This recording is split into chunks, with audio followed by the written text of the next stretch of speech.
माझा मत माझा अधिकार या अधिकारानंच मी काही गोष्टी बोलतोय.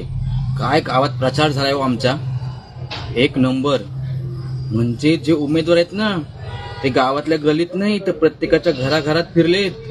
प्रत्येकाच्या घराघरात जाऊन सांगितलं त्यांनी की मी तुमच्या जवळचाच आहे, आपला माणूस आहे, मत आपल्यालाच द्या. बापरे, खरंच तुम्हाला मतदान देऊ. काय सांगू, प्रत्येकाच्या घरात त्यांची पत्रिका दिले, प्रत्येकाच्या घरात स्टिकर पण लावलेत. एक नंबर प्रचार. खरंच मला आवडला हा प्रचार.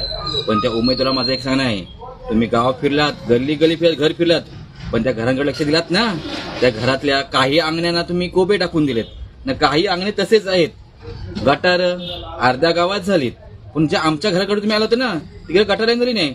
म्हणजेच सांगतो तुम्हाला, आमचा हनुमान मंदिर त्या साईडला गटार नाही झालं अजूनपर्यंत. का झालं नाही, कारण काय ते माहित नाही. तुम्ही एवढ्या मोठ्या पदावर उमेदवार म्हणून उभे राहिलात, तुम्ही नक्कीच आमची गटार काढून द्याल ना, द्याच तुम्ही. तेव्हाच आम्ही पण मतदान करणार होता. नक्कीच सांगतो तुम्हाला, मतदान तुम्हालाच. पण आमचे गटार लाईनचं काम तुम्ही नक्की कराल, आमच्या अंगणे साफ करण्याचं काम तुम्ही नक्की कराल. कारण गावात अर्ध्या ठिकाणी जर तुम्ही कोबे टाकून दिलेत, लादे टाकून दिलेत, मग आमच्या इथे का नाही? पंचायती समितीला निधी आणा ना, आमची कामं करून द्या. रामकृष्ण हरी.